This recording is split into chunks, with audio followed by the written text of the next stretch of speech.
It's no secret that I love old vintage comic books, not only to read, but just to enjoy the amazing vintage artwork.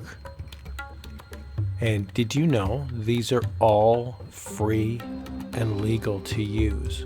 That means you can use them for your art project, you could use them for your website, you could even use these to make prints or put these images on t-shirts. So in this episode, I'm going to go through some of my favorite crime comics.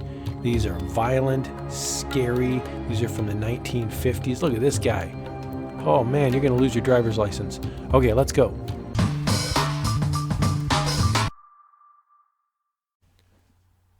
What's going on, everybody? Welcome to another deep dive where we jump into the world of comic books. Now, I'm on a comic book website here called comicbookplus.com. And what I really like about this, there's 39,000 books, and they're all in the public domain. And what that means is that all the content is free and legal. That means you can use this for any reason you like.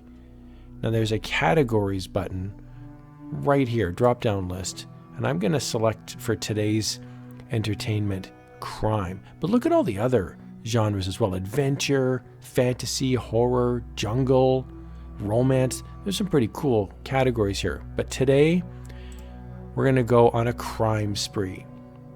So in the 1940s and 1950s, crime comics were incredibly popular. My goodness, they were one of the best-selling comic books on the planet. And so here we've got a whole bunch of different comic books that we can take a look at. Very easy to navigate website. It's really clean. All you do is you just take a look at the alphabetized list here, or you can just click on the actual books themselves. So let's start off here, All Famous Crime. I'm just going to pick this one here at random, and I'm going to just open up this one. There's 5 books in the collection. And when we pop it open here, we can see there's the 5 scans.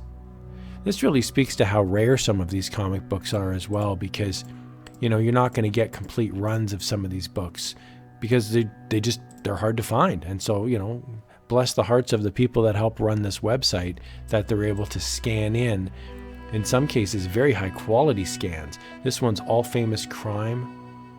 This is a really nice high quality scan. True cases from police files. I will say, you know, some of the stories might be outdated, but the artwork is absolutely spectacular. The idea here that we've got a 10-cent comic book and, you know, the original goes for hundreds or thousands of dollars. But, you know, not only is the cover gorgeous, but if I click on the book itself, or I can use a little drop down and I can go to any page in the book. So let's go to page 6, for example. And it will load up, and we'll see here we've got the bad guys hanging out. The lady's looking like she's smoochy here, but we got trouble afoot. A lot of smoking cigars, a lot of, you know, machine guns. These crime comics were incredibly violent, and one of the reasons why the comic book community sort of had a tumble in the late 1950s was that there was a very famous government investigation where the government went on the rampage and thought that crime and horror comics were really creating juvenile delinquent behavior, and they were corrupting an entire society. As we can see here, the comic book is trying to be like preventative. It's saying, hey kids, don't do this. You can see here down at the bottom, it says, beware. There is no place to hide from the relentless forces of law and order, action, thrills, and suspense. So they're really trying to say, look, we're publishing the book saying we're telling kids not to chop up their neighbor with the hatchet. We're telling the kid to not rob the bank with the machine gun. But of course, kids are kids. I'm not saying they actually went out and robbed a bank, but they're reading these books in droves. Check out this vintage advertising too. This is another piece to these old comic books that I really love. You can see down here, there's the all famous Crime is Published Quarterly. This is the little sort of, copy mark that the comic book has, so you can tell what date it is. Copyright 1952. Now that copyright has since expired, and what that means is that all these books are now in the public domain. But just check out that vintage advertisement for a minute. I mean, if you wanted to just get a stock image of a woman in a ball gown, there you go. I mean, you could just take that because this is a public domain comic book. So a lot of people getting whacked on the heads. There's a lot of people getting, trying to break into these massive bank vaults. Some of the artwork is okay. I mean, obviously artwork's developed over the years. The writing, I find, is actually really good. There's usually some sort of a morality tale in these books. There's some sort of, plot twist. It's not just let's go rob a bank. There'll be some sort of actual writing here. This is all famous Crime number 8. The staccato roar of police guns sound out the end of a murder-crazed gangster. Read this power-packed story of how lawmen trick a killer. So this is a perfect example of what I was just mentioning. It's not just some guy on the rampage. It's like from the police files, and the idea is the police outwitted this bad guy. I love the colors too on these books. These are really, they really pop. We got the yellows, the pinks, the greens. And then again, it's the whole scan inside. Don't stop crying about pimples. You can tell that this is geared towards people under 30 years old, right? Reading these crime comics. Trick a killer.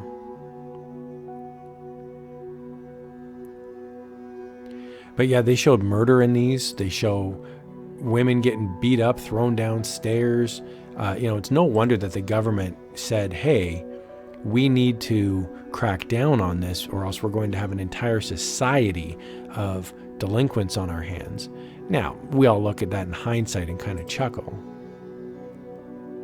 because movies today are much, much more violent than these crime comics ever were. But it's a really good look at the past. I'm going to jump in here to another one here. We've got Badge of Justice. This is a very similar book. A lot of police tales. Badge of Justice. I'll just go to number 2 here. This was published by a company called Charlton. And Charlton did a number of books that have gone into the public domain. You can see here it says a Charlton production. And again, here's a nice high quality scan of an image. It's a police officer firing a pistol on a motorcycle. And these are free to use. You could take this image and do whatever you like with it.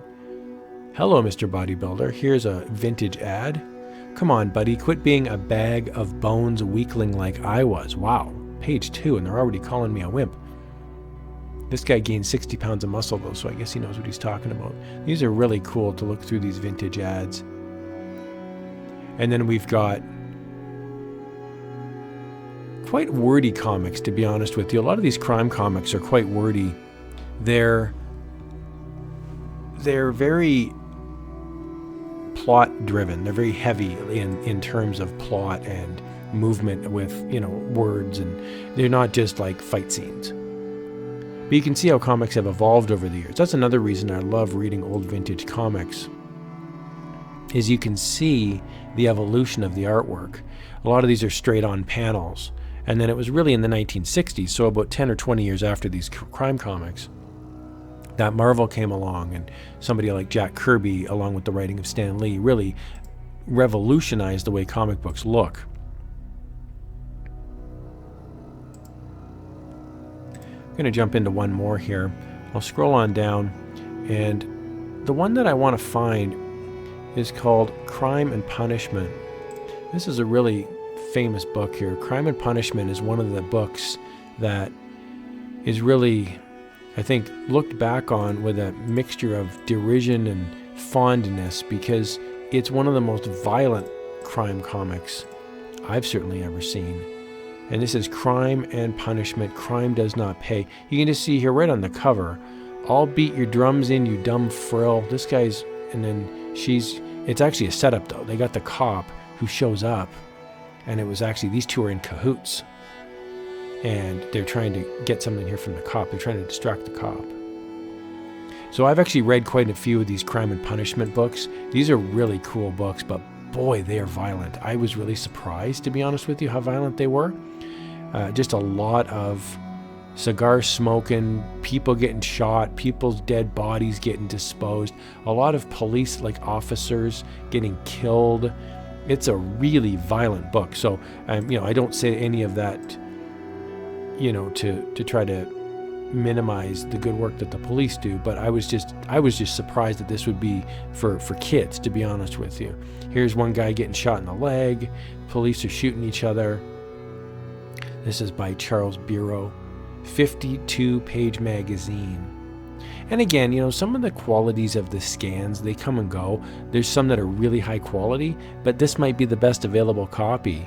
And it's, you can still read it, but you can see here the corners are a bit beat up. And the inside of the book, again, has vintage ads in it.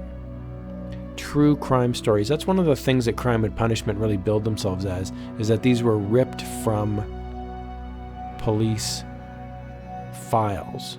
And it's dedicated to the eradication of crime. That was one of the big outs that these companies tried to say is, hey, look, we're not glorifying the crime. What we're doing instead is we're highlighting how awful this really is. A lot of people sweating in phone booths. This is another thing I really love about old comic books is you can really see the way society was back then. Phone booths. Look at these, nobody wears a hat like that anymore. These straw hats, that's so cool, right? Everyone's got a tie on too. Nobody's just wearing a t-shirt and shorts. They're always everyone's got a suit on, everyone's got a bow tie, hats. This lady's casual wear is like an 1800s dress. And people really did dress like this back then, If you look at old vintage photographs of sporting events or just out on the street like Times Square, everybody is dressed like they're going in for a job interview. It's absolutely spectacular. Again, you can just see the amount of words on the page too, right? It's not a put down. It's just, you're really, these comic books were designed for kids to read, and it would take a whole month to read because, they're just reading just pages and pages of text. So a lot of talking, a lot of phone conversations, and, there wasn't a ton of, full page splash images. Nowadays, you open up a comic book and it's almost all splash pages. You might get 2-3 images on a page. But back in the 1950s, there was a lot of 6 and 8 panels. You can see here, this is 7 panels, 3 on the top, 2 in the middle, and then 2 on the bottom. Well, that's 7. The next page has 3, 3, and 3. This is actually a 9-page panel. So that's pretty standard, 6, 7, 8, 9 panels on a page. And as a result, you'd really have a lot of story inside of these. And check out that logo too, right? Crime and Punishment. You could take that logo if you wanted and put it on a t-shirt, a coffee mug. You could have an art print. You could always remove or modify this as well. You could remove the date if you want. This is a nice high quality scan here. Oh, they're roughing this poor guy up.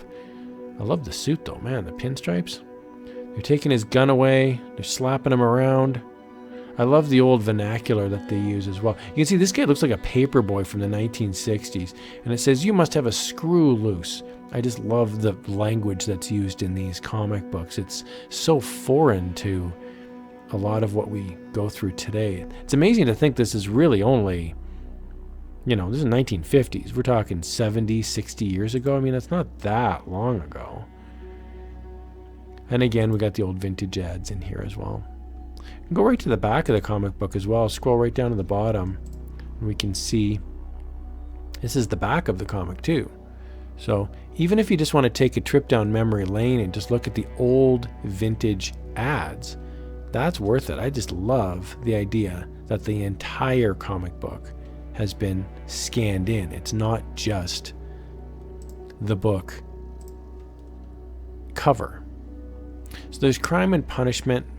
There's Crime and Justice, Crime and Punishment here.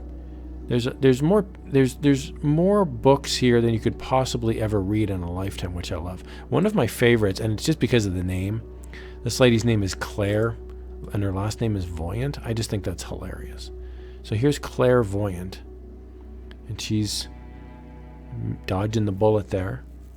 You'd always get these like slinky women in dresses running around. What I like though is this woman's not in distress, because it just seems like every comic book from the 1950s is women tied to the train tracks and getting thrown down the stairs and getting thrown into the trunk of a car. It's like, man, they can't catch a break. So I love this one because Claire Voyant here seems to be the hero of this story, and she's got some high drama here with the police. So these are absolutely gorgeous vintage comic books. Again, the name of the website is called Comic Book Plus, and it's really easy to navigate. You can see here there's kind of like a breadcrumb list here right at the top, like a path. So I'm inside the comic book called Clairvoyant number 2, inside of the collection Clairvoyant, inside of Pentagon Publishing, inside of the comic book, and I can just click on home and that'll take me back to the start here. So I really hope you found that helpful. I absolutely love vintage comic books, and if you like this video, please do click the like button. I love binging old comic books. I hope you, take care, go forth, be an artist, create, and we'll talk to you next time. Thank you so much for watching.